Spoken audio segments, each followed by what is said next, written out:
Gustong paimbestigahan ng Malacanang kung paano nakuha ni Batangas Representative Leandro Leviste ang mga dokumentong nanggaling daw kay dating DPWH Undersecretary Catalina Cabral. Sagot ng kongresista, lahat ng sinasabi niya ay pwedeng ma-verify. Isiniwalat naman ni Senador Ping Lacson na merong mga cabinet secretary na humingi umano ng allocable sa 2025 budget ayon na rin sa mga dokumentong mula raw kay Cabral. Balitang hatid ni Mav Gonzalez. Isiniwalat ni Senate President Pro Tempore Ping Lacson na hindi bababa sa 5 cabinet secretary at ilang undersecretary ay may bilyong-bilyong pisong allocables at non-allocables sa 2025 budget base sa dokumentong hawak niya. Sabi ni Lacson, galing ito sa abogado ni yumaong dating DPWH Yusek Catalina Cabral at mga dokumento mula aniya mismo sa DPWH. Kabilang daw rito ang isang ES na may 8.3 billion pesos at si dating DPWH Secretary Manny Bonoan na may 30.5 billion para sa 2025 lamang. Sinusubukan namin kunan ng pahayag si Bonoan kaugnay nito. Sabi ni Lacson, ang allocable ay patungkol sa mga mambabatas na nanghihingi ng proyekto. Kaya tanong ni Lacson, bakit nagkaroon nito ang mga cabinet secretary? Base rin daw sa pahayag ni dating DPWH Yusek Roberto Bernardo, bukod kay Bonoan ay naghatid din siya ng kickback sa isa pang miyembro ng gabinete. Dagdag ni Lacson, meron ding bilyong-bilyong pisong halaga ng allocable para sa House leadership at sa ilang party list group.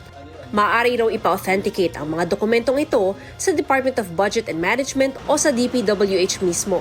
Pagkatapos, pwede rin aniyang ipatawag ng Senate Blue Ribbon Committee ang mga cabinet secretary. Nang tanungin si Batangas 1st District Representative Leandro Leviste kung may mga cabinet officials sa listahang hawak niya, sagot niya may mga acronym siyang nakita. Isang acronym po na kasali doon ay SAP. Hindi ko po masasabi sino si SAP, pero nandun po sa 8 billion pesos of projects si SAP. Hindi lang po yung listahang ito ang nakalap ko.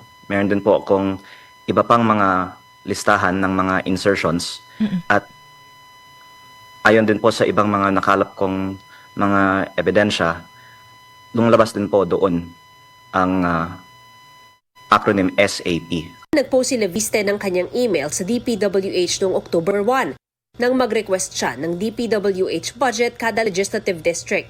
Pati ang sagot sa kanya ng DPWH noong namang October 20. Kalakip ng email ng DPWH ang ilang dokumento. Kabilang ang isang liham na may pirma mismo ni DPWH Secretary Vince Dizon. Sabi ni Leviste, binigyan niya ng ilang araw ang DPWH para i-authenticate ang mga dokumentong in-upload niya sa Facebook. Never ni Sec Vince sinabi na hindi tunay ang aking mga dokumento. Ang sinabi lang niya, hindi pa niya napatunayan. Hindi po na-authenticate. Opo, okay. Kasi baka nasa abroad siya. Sinabi sa akin ni Sec Vince noong September na isa sa publiko niya ito. Sinusubukan namin kunan ng pahayag si Dizon kaugnay sa mga bagong pahayag ni Leviste. Pero nauna na niyang sinabi na wala siyang ino-authenticate na anumang dokumento. Hindi rin daw malinaw kay Dizon kung ano ang mga nakuhang dokumento ni Leviste. Sabi pa ng kongresista, maraming pumigil sa kanya na mag-privilege speech ukol sa Cabral files at sila rin daw marahil ang pumipigil ngayon kay Dizon na ilabas ito. Lahat ng mga tao na nakapakalat dito, ayaw nilang lumabas ang mga pakalat ka. At sila rin po ay mga kaibigan ng aking ina. Pero, gusto kasi ng public malaman kung saan nagastos yung 3.5 trillion pesos sa DPWH.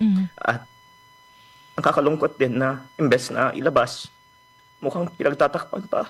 Kaya sana si DPWH naman po at si Sec Vince Dizon ang maglabas nito. At hindi na lang hanapan sa akin. Gayon din ang ilan umano na ipinadaraan pa sa kanyang inang si Senator Loren Legarda upang huwag ilabas ang listahan. Sinusubukan pa naming makunan ng pahayag ang senadora. Sinagot din ni Leviste ang alegasyon ni Dizon na sapilitan niyang kinuha ang mga dokumento kay Cabral. Bakit after 5 days lang niya sinabi yan? Actually, November ko pa sinasabi, meron akong files from Yusek Cabral, wala siyang sinabi na ganung kwento.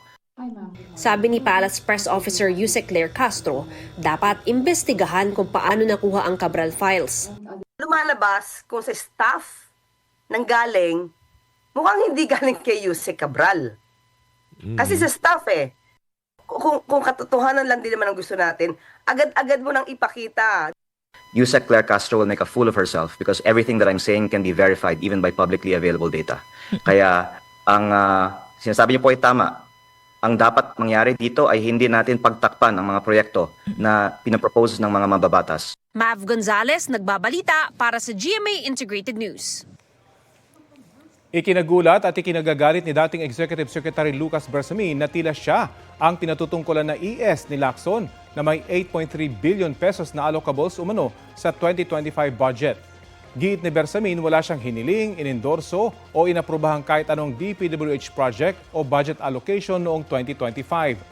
Handa raw siya makipagtulungan sa investigasyon kaugnay sa umunoy allocables sa 2025 budget batay sa Cabral Files.